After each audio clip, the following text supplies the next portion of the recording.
Welcome to WERKS. Today's video will be the third part in a 4-part series of a DIY turntable display for photography purposes.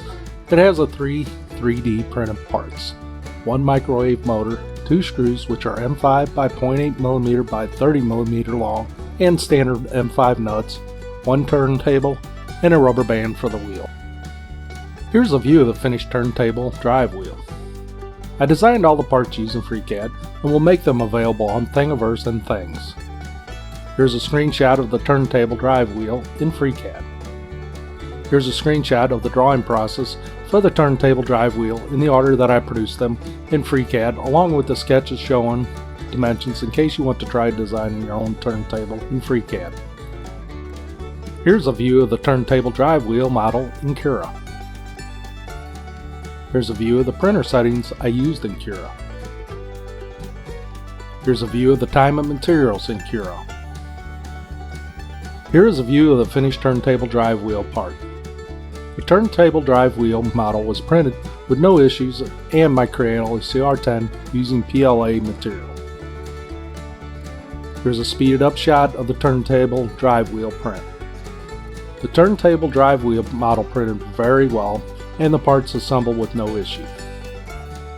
You will see a prototype in action in this video and the results turned out pretty well.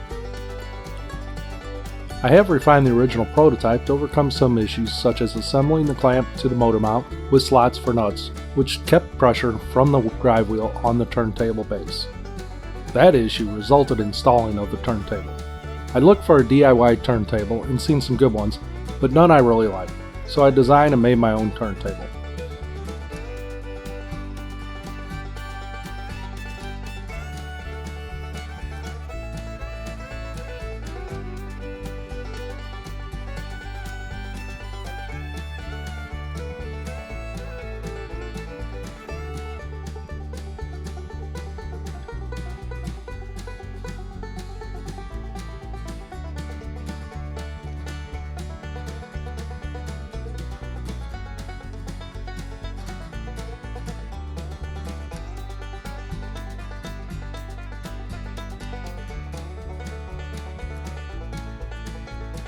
Thanks for watching WERKS, and please subscribe, like, and comment.